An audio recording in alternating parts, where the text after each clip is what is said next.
हमारे पिता ईश्वर और मुक्तिदाता यीशु मसीह की ओर से अनुग्रह और शांति बहुतायत से मिले। आमीन। हम प्रार्थना करें। हे महान जीवित पिता परमेश्वर, हम तेरे निकट आते हैं, तेरे समुख शीश नवाते हैं, तो जब परमेश्वर का दया आशीष चाहते हैं। आज के इस रविवार दिन में हम सबों को तो उपस्थित किया है, हम एक एक तेरी अनुग्रह और दया पाते हुए तेरे साथ हम होते हैं और हम सबों के मन हृदय को तूने चलाया, अपने अपने घरों से अपने स्थानों से हम सबों को यहाँ तक आने में सहायता किया। जाओ कि हम कमजोर, दुर्बल और लाचार थे, परंतु तेरी अगुवाई, तेरी अनुग्रह हमारे साथ हुई और हम तेरे पीछे होकर यहाँ तक आने पाए। हम उस निमित्त तुझे धन्यवाद देते हैं और इस समय एक संगति में हम आते हैं इस पवित्र भवन में, और यह संगति हमारे लिए आशीषमय ठहरने पाए कि इस संगति में तुझे परमेश्वर को हम प्राप्त करते हैं और तेरी ही अगुवाई में आज जो वचन तू हमारे लिए दी है, उस वचन को हम तेरी ही अगुवाई में हम अध्ययन, ध्यान, मनन, चिंतन करने पाए। इसमें हमें तू अगुवाई और साहस, बल, बुद्धि, सामर्थ्य, ज्ञान दे कि हम तेरी अगुवाई को प्राप्त करते हुए आज के वचन पर ध्यान, मनन, चिंतन हम करने पाए और साथ ही साथ हम एक दूसरे की संगति को हम पाते हैं, एक दूसरे की संगति में आते हुए एक दूसरे पर दया, अनुग्रह और सहायता का मनोभाव लेकर के हम एक दूसरे के साथ आने पाए और आज का वचन जैसा तो हमें देता है, उस वचन के अनुसार हम सबों को तो प्रेरित कर, हम सबों को बल, शक्ति और सामर्थ्य हर एक को सुनने और सीखने में मदद कर और यह वचन हर एक के मन हृदय में भरो, ताकि वह वचन हर एक के मन हृदय में उगने पाए और वह पनपते हुए तेरी ही अगुवाई को पा सके और वह बढ़ता हुआ फूलने फलने पाए और उसके द्वारा हम फलवंत होने पाए और तेरी आशीषों के तहत होकर अपने जीवन को हम व्यतीत कर सके। इस निमित्त तेरे हाथ में हम सभी समर्पित होते हैं और यह वचन जब हमें तूने आज दिया है कि इस वचन को तुम्हारे द्वारा तू एक एक के निकट रखना चाहता है, हमें बल, शक्ति और सामर्थ्य देगी। इस वचन को तेरी अगुवाई को प्राप्त करते हुए हम सबों के निकट हम रख सकें और तेरी महिमा और स्तुति हम करने पाए अपने जीवन पर। और आज जितने उपस्थित नहीं होने पाए हैं उनके साथ भी तो आपको उनकी तो सहायता कर और उन्हें भी अगुवाई कर, ताकि वे भी तुझे परमेश्वर की अगुवाई को प्राप्त करते हुए आने वाले समय में यहाँ तक उपस्थित हो सके और तेरे वचन से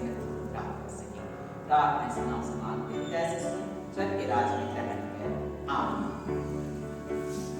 आइए हम आज के लिए जो पवित्र श्रेष्ठ वचन हमें दी गई है वह तो हमें मिलता है भजन संहिता 122, भजन संहिता भजन नंबर 122 1 से 9 पर। भजन संहिता 122 1 से 9। हम यहाँ प्रभु का जीवित वचन को ऐसा पाते हैं, जब लोगों ने मुझसे कहा आओ हम यहोवा के भवन को चलें, तब मैं आनंदित हुआ। हे यरूशलेम, तेरे फाटकों के भीतर हम खड़े हो गए हैं। हे यरूशलेम,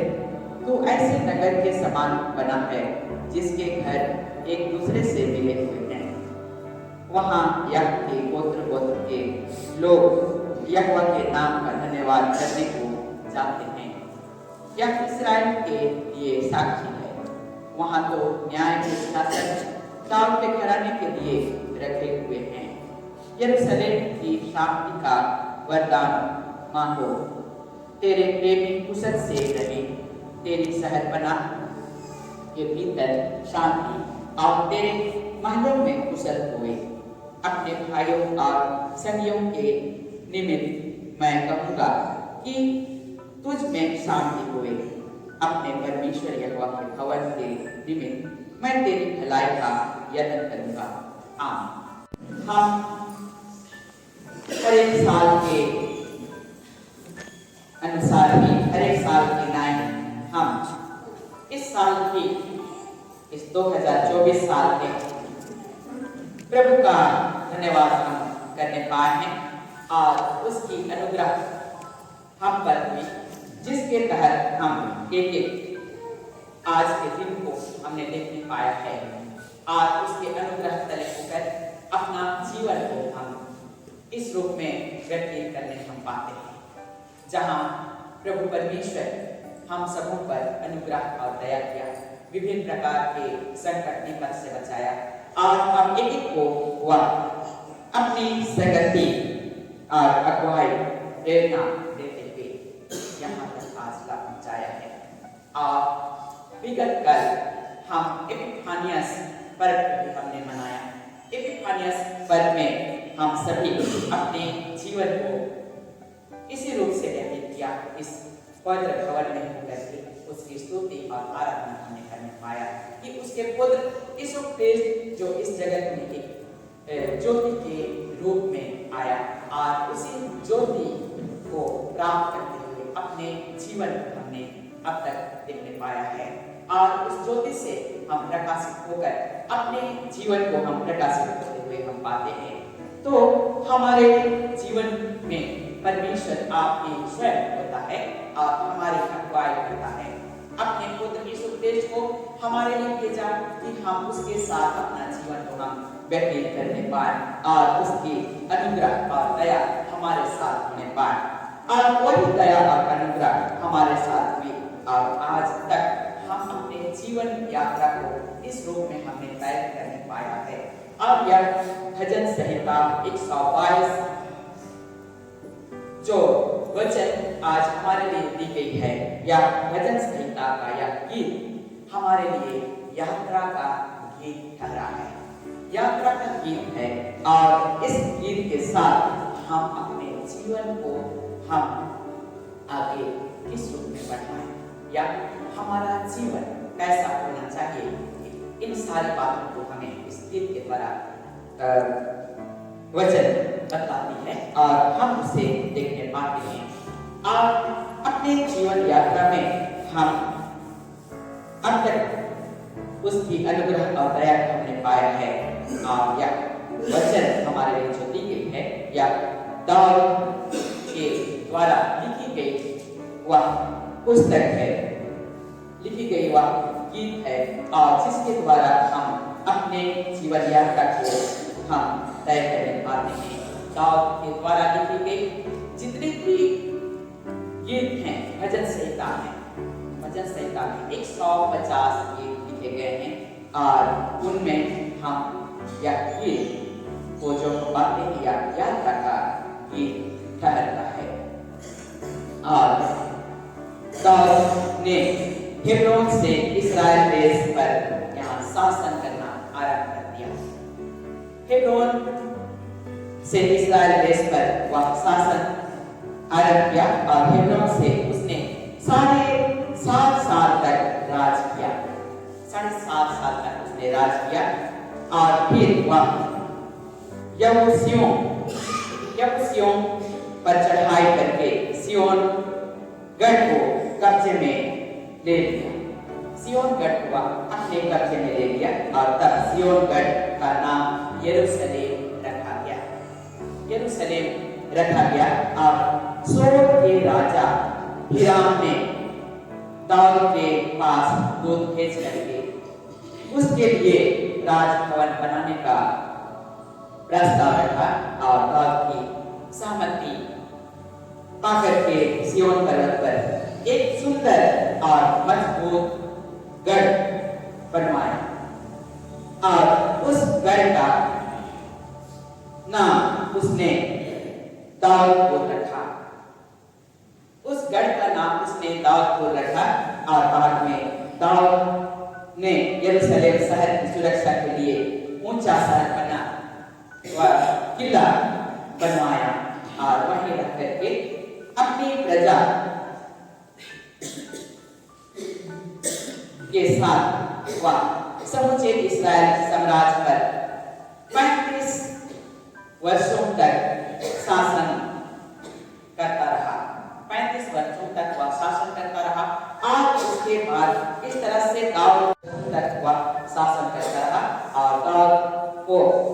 यह निश्चय हो गया कि यहोवा ने उसको राजा बना करके उसके राज को स्थिर किया है। यह परमेश्वर ने ही उसे राजा बना करके उसे स्थिर किया है और वह यहोवा के लिए भव्य मंदिर बनवाया। भव्य मंदिर वह बनवाया क्योंकि वाचा का संदूक अब तक मिलाप वाले तंबू में ही रखा हुआ था और उसने यह चाहा कि वह एक मंदिर बनवाए और उसने वह मंदिर बनवाना चाहा और दाऊद वहीं जाकर के यहोवा का आराधना करता रहा और वह हमेशा अपनी प्रजा की भलाई के लिए प्रार्थना भी किया करता था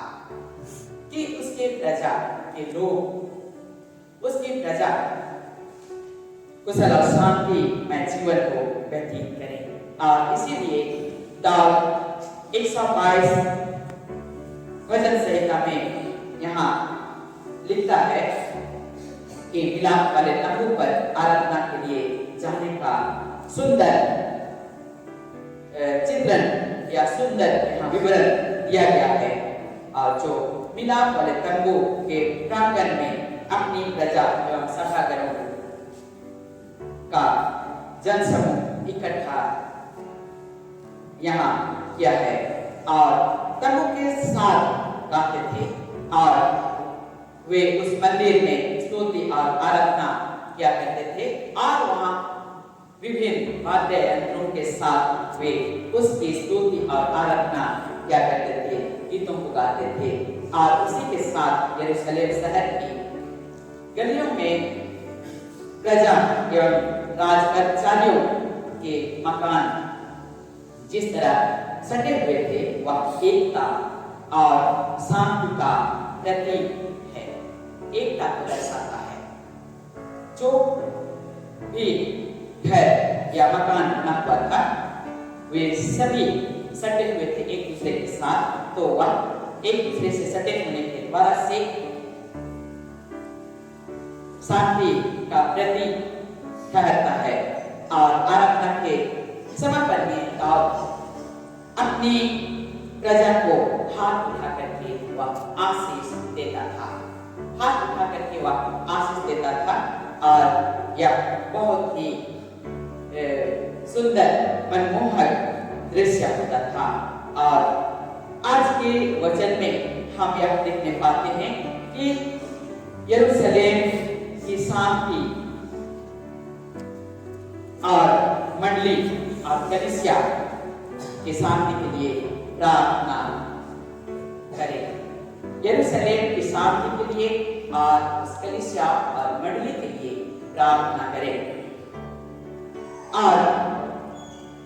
कि हर एक प्रजा परिवार के गोत्र की कुशलता पर ही प्रार्थना किया करता था और उस शांति के लिए वे प्रार्थना किया करते थे। तो यहाँ पर हम जब कुशल और शांति की बातें हम लाते हैं तो हर एक परिवार हर एक गोत्र के लोग इकट्ठा होते थे और वहाँ स्थिरता से अपना जीवन व्यतीत करते हुए वे परमेश्वर से याचना करते थे, दया याचना करते थे कि शांति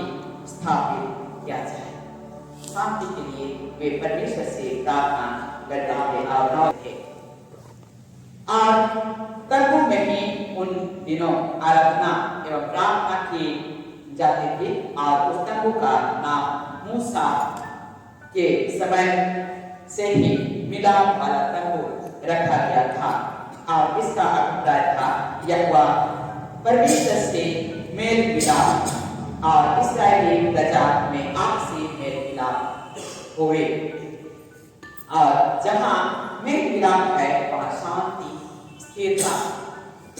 पूर्वक बनी रहती है और शांति कायम रहती है और वहाँ पर परमेश्वर की स्तुति और आराधना की जाती है। परंतु हर एक मनुष्य जब एक दूसरे से अलग होते हैं और एक दूसरे के से जब दूरी बनाए रखते हैं वहाँ अशांति होती है। वहाँ अशांति होती है। और इसीलिए यहाँ शांति और एकता के लिए प्रार्थना परमेश्वर से की जाती है। और हर एक लोग विभिन्न स्थानों से आकर के उस मंडली और कलीसिया में शांति हो इस निमित्त वे प्रार्थना करते थे। और पिता परमेश्वर अपने एकलौते पुत्र प्रभु यीशु मसीह को भी इस जगत में कुशल और शांति के लिए ही भेजा कि हम मनुष्यों में कुशल और शांति स्थापित होने पाए। और उन्हें जो भी कार्य सौंपा गया उन सारे कार्यक्रमों के को उसने अपने जीवन में निभाते हुए लोगों की सेवा की। और हम मनुष्यों पर उसने आशीष बरसाई कि मनुष्य जब उसकी ओर देखता है और उस पर आशा विश्वास और भरोसा के साथ अपना जीवन को व्यतीत करता है, वह उस परमेश्वर के पुत्र यीशु ख्रीस्त पर विश्वास करने के द्वारा से परमेश्वर से वह आशीषित होता है। और इस तरह का जीवन को हम देखने पाते हैं और अपनी कुशल और शांति के लिए प्रार्थना भी किया करते हैं। और मंडली और कलीसिया के जितने भी सदस्य हैं सभी प्रार्थना करें। इस निमित्त आज हम एक से एक मन होकर के हम हर एक अपने परिवार में या अपने समाज में और मंडली में हम एक से एक मन होते हैं और एक झुंड होकर के परमेश्वर से प्रार्थना करते हैं, दया और आशीष मांगते हैं। आज उस दया और अनुग्रह को हम जब एक दूसरे के साथ होते हैं तो वह परमेश्वर अपनी उपस्थिति हमारे बीच में देता है और हम मनुष्यों पर वह अपनी आशीष को देता हुआ हम एक एक को वह आशीषित करता है। और यहाँ जैसा वचन भी कहता है कि आओ हम यहोवा के भवन को चले, तब मैं आनंदित हुआ। और यहाँ गिरजा प्रार्थना में जाने के लिए हम एक एक को ऐसा मन आत्मा दी जाती है कि हम परमेश्वर के साथ एक चित एक मन होकर के हम उसी की अगुवाई पाते हुए ऐसा पवित्र स्थल में या प्रार्थना भवन में हम आने पाते हैं। या जहाँ कहीं भी हम प्रार्थना का स्थान हम रखते हैं, सुनिश्चित स्थान, हम वहाँ पर इकट्ठा होकर के परमेश्वर से हम प्रार्थना निवेदन करते हैं कि हम मनुष्यों में शांति और कुशलता स्थापित होने पाए। और इसी के साथ जब यरूशलेम शांति के लिए और कलीसिया और मंडली के लिए हम प्रार्थना करते हैं तो विभिन्न कार्यों और विभिन्न कामों के लिए भी हम प्रार्थना करते हैं और उसमें हमें कुशल और शांति की बातें प्राप्त होती हैं। और मंडली और कलीसिया में हम एक एक भाई बहन एक चित एक मन हम होते हैं, जहाँ पर एक ताई संगत हमारे लिए होती है। ज्वलन नेतृत्व की हम कामना जब करते हैं आशीष को हम पाते हैं और हम एक एक को जिन्हें कलीसिया और मंडली को संभालने के लिए भार जो सौंपा गया है उसे हम सफलतापूर्वक हम निभाते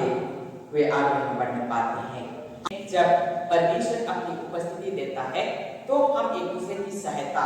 करने के लिए हम उसी से अगुवाई पाते हैं और एक दूसरे की सहायता करते हुए हम एक दूसरे के बीच में मेल मिलाप और प्रेम और सहयोग को हम पाते हैं और हम परमेश्वर से सब प्रकार के दुख और विपत्ति के समय में सहायता करने का वह गुण को भी हम अपने मन हृदय में पाते हैं। परंतु जब हमारे एक दूसरे के बीच में मेल मिलाप ना हो तो सहयोग वहां पर भी नहीं होती है और सहायता की भावनाएं हम एक एक के बीच में से दूर होते चली जाती है। अतः हम ख्रिस्त विश्वासियों को आज के दिनों में जब प्रभु यीशु मसीह इस जगत में आया तो वह मेल मिलाप कराने और एक दूसरे के साथ सरलती में जीवन को व्यतीत करने के लिए उसने इस जगत में आया और हम उसके द्वारा एक दूसरे की संगति हम पाते हैं। ना केवल हम 24 और 25 दिसंबर को मेल मिलाप के हम जानते हैं, परंतु उसके आने के द्वारा से हम अपने जीवन को प्रतिदिन के लिए हम परमेश्वर में समर्पित जीवन हम व्यतीत करते हुए एक दूसरे के साथ हम मेल मिलाप का जीवन हम व्यतीत करें, कि हम मेल मिलाप और प्रेम को बनाए रखें, जिसमें प्रभु यीशु मसीह हमारे बीच में अपनी उपस्थिति को देता है, या फिर हम प्रभु यीशु मसीह के साथ होकर के अपने जीवन को हम व्यतीत करते हैं। और परमेश्वर यही चाहता है हम एक से, कि हम एक दूसरे के साथ संगति में जीवन को हम व्यतीत करें और एक दूसरे की सहायता को हम करने पाएं और हर एक दूसरे को सहायता और सहयोग, सांत्वना, सहभागिता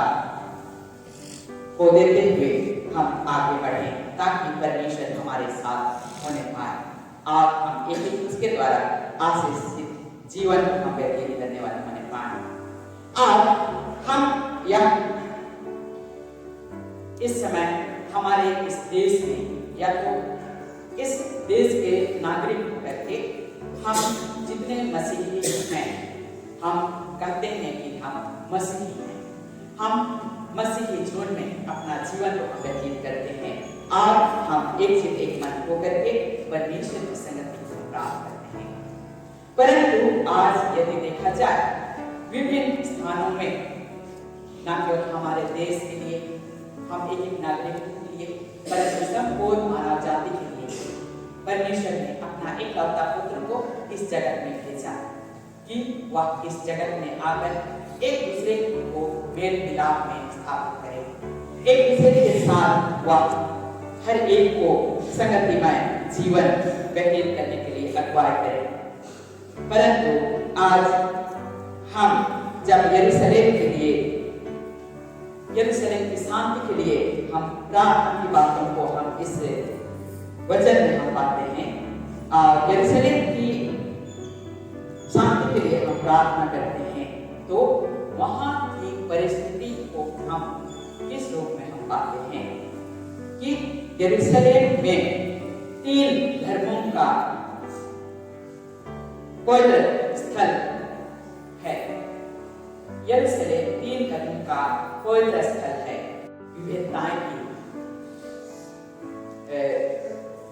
यहाँ पर होती हैं, क्योंकि यहाँ यहूदी और इस्लाम और मसीही धर्म इस यरूशलेम पवित्र स्थल को एक धार्मिक स्थान मानती है और उस पवित्र स्थल को वह देखना चाहती है कि और वहां पहुंचती है। और जब हम उत्पत्ति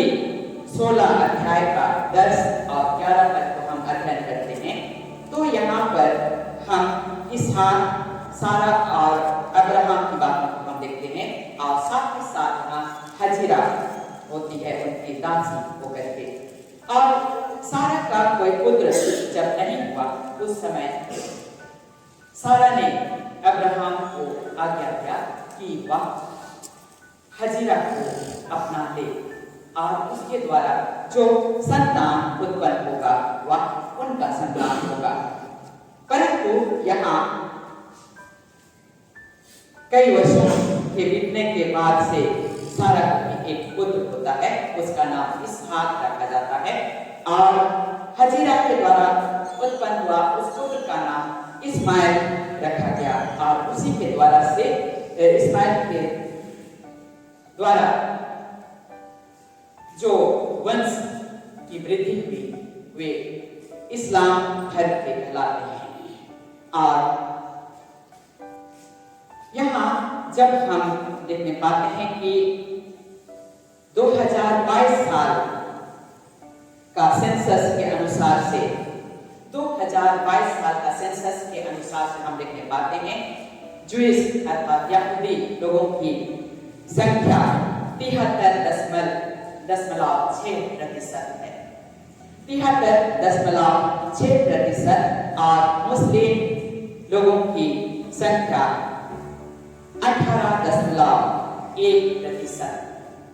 18.1% है और क्रिश्चियन लोगों की संख्या 1.6% है। इस तरह से यदि देखा जाए तो मसीही लोगों की संख्या यहाँ बहुत कम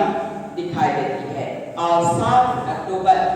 2023 को फलस्तीन द्वारा यहाँ इस्राएल में आक्रमण हुआ और यहाँ लोगों में यहाँ लड़ाइयाँ छिड़ गई और इस जगह हम देखने पाते हैं कि लोग जब यहाँ फलस्तीन के द्वारा से अटैक हुआ इस्राएल में तो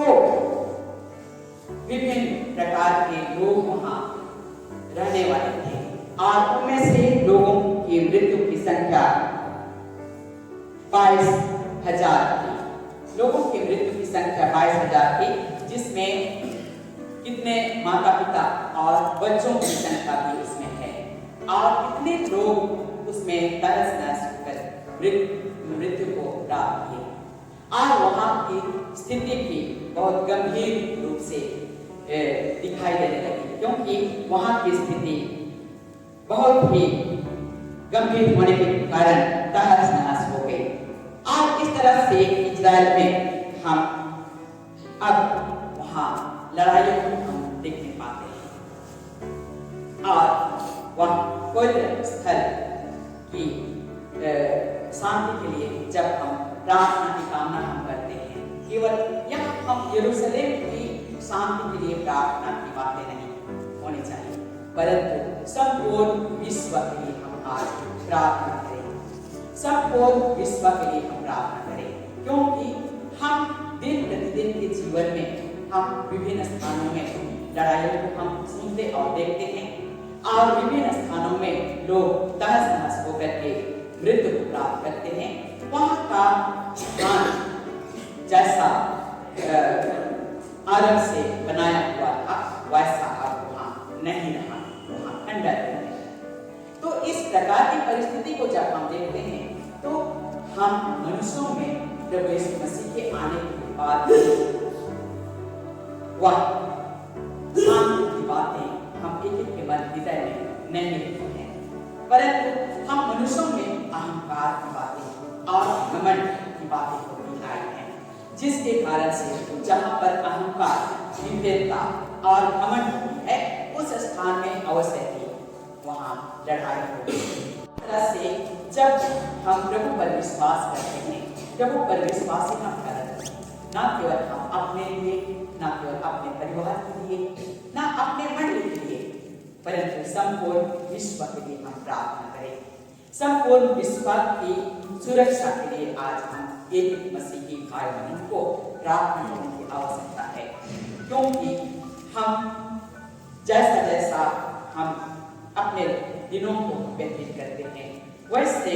हम विभिन्न स्थानों में लड़ाई की बातों को हम सुनते और अहंकार की बातों को हम अपने मन हृदय में हम देखने पाते हैं, जहाँ मेल मिलाप और एकता की बातें और कुशल और शांति की बातें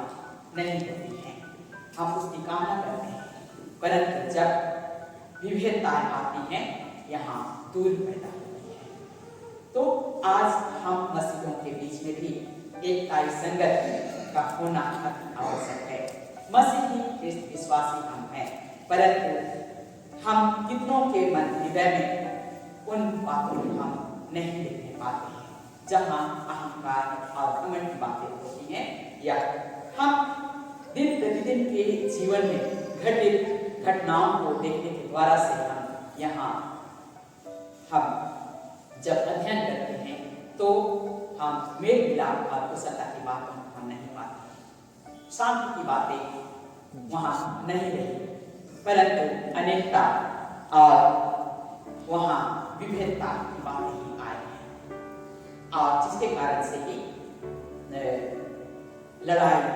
और एक दूसरे के प्रति भेदभाव और विभेदताएं आती हैं। और हम मनुष्य जहां हम होते हैं वहां हम भीतर भीतर होकर हम बिखर जाते हैं। और प्रभु यीशु मसीह में यदि हम विश्वासी हम होते हैं, आज उस पर विश्वास करते हुए हम प्रार्थना में जीवन में व्यतीत करते हैं,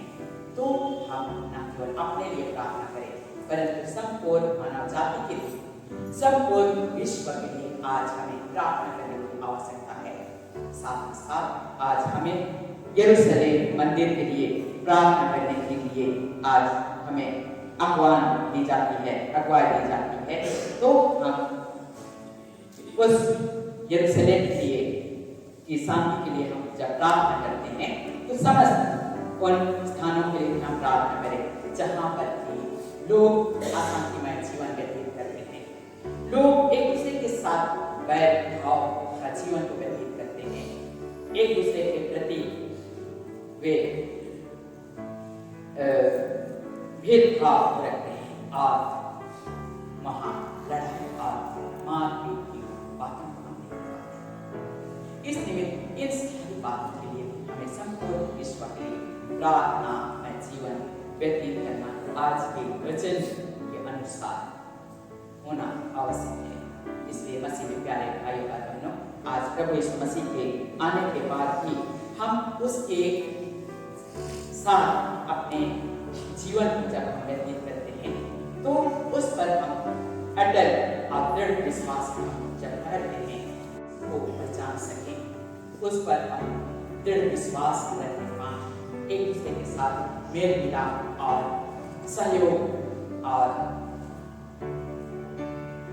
सहायता की भावना को लेते हुए हम प्रेम में बने रहें। इस निमित्त प्रभु यीशु मसीह ने अपने आप क्रूस पर बलिदान किया, परंतु फिर भी हम मनुष्य जब भटक जाते हैं विश्वास से तो वहीं पर हम दूरी को बनाए रखते हैं, परंतु वह दूरी नहीं, आज हम सबको मेल मिलाप में होना और प्रेम में बने रहना आवश्यक है, जहाँ पर कि हम अपने बीच में शांति को स्थापित कर सकते हैं। अब हम एक के बीच में जब शांति स्थापित होती है तो हम यरूशलेम मंदिर के लिए भी हम शांति के लिए प्रार्थना करने में हम अपने आप को उसके निकट हम ला सकते हैं और परमेश्वर से हम यह निवेदन कर सकते हैं कि यरूशलेम में शांति हर एक मनुष्यों में कुशल हुए। इन सारी बातों को हम लेते हुए परमेश्वर से निवेदन प्रभु इस वचन के द्वारा हमें होता है आशीष दें। आमीन। हम प्रार्थना करें। हे महान जीवित पिता परमेश्वर, तुझे हम धन्यवाद देते हैं कि तू हमारे साथ अपनी उपस्थिति को दी और हम सभी तुझे परमेश्वर की अगुवाई को प्राप्त करते हुए आज के जीवित वचन को हमने ध्यान मनन चिंतन किया, तुझसे अगुवाई और सहायता को प्राप्त किया और तेरे वचनों को हमने सीखा और यरूशलेम की शांति के लिए प्रार्थना के निमित्त हमें तेरे वचन के द्वारा अगुवाई प्राप्त होती है और साथ ही साथ कि हम अपने बीच में कुशल और शांति को हम स्थापित करने के लिए मेल मिलाप और सहयोगी हम बने रहें, ताकि उसके द्वारा हम एक के बीच में शांति स्थापित होने पाए और उसके द्वारा हम यरूशलेम के लिए प्रार्थना और संपूर्ण विश्व के लिए जब हम प्रार्थना करते हैं, प्रेम पिता परमेश्वर, हर एक स्थान में आज अहंकार और घमंड मनुष्य में होने के कारण विभेदताएं हैं, दूरियां हैं और जिसके कारण विभिन्न स्थानों में लड़ाइयां हैं। और आज इस्राएल और हमास में जब लड़ाइयां होती हुई हम देखने पाते और सुनते हैं, प्रभु जी तो आपकी ऐसे स्थानों में अपनी उपस्थिति दे करके उस स्थान को तो शुद्ध और पवित्र कर और लोगों को तो पवित्र मन हृदय दे करके उन्हें तो एक दूसरे को पहचानने की शक्ति और सामर्थ्य, ताकि एक दूसरे के प्रति जो वैर भाव है वह दूर होने पाए और वहाँ कुशल और शांति स्थापित होने पाए। आप यरूशलेम जो विभिन्न धर्मों का पवित्र स्थल माना जाता है। वहाँ के विभिन्न धर्मों के लोगों को तो एक जीव एक मन होने दे, ताकि अपने पिता परमेश्वर जाओ कि वे भिन्न भिन्न धर्मों को मानने और पालन करने वाले हैं, ताओ के प्रेमी पिता परमेश्वर तो एक के मन हृदय में कुशल और शांति मन स्थापित कर, ताकि एक दूसरे के प्रति विभेदता नहीं, बैरता नहीं, परंतु मेल मिलाप और स्थिरता का बने रहे, ताकि उस स्थान में शांति और कुशलता स्थापित होने पाए। इस निमित्त तो वहाँ अपनी उपस्थिति दे करके हर एक को तो आशीषित कर और हर एक मानव शांति को कुशल और शांतिमय जीवन प्रदान कर।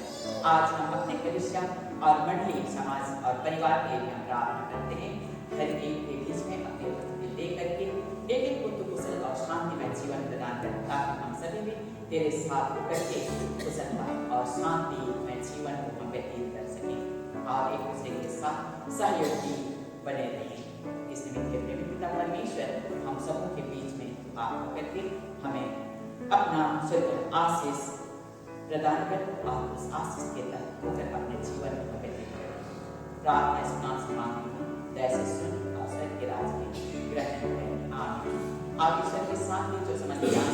होता है ख्रिस्त यीशु में हर एक के मन और हृदय की रक्षा और रखवाली करें, अब से लेकर सदा। आमीन।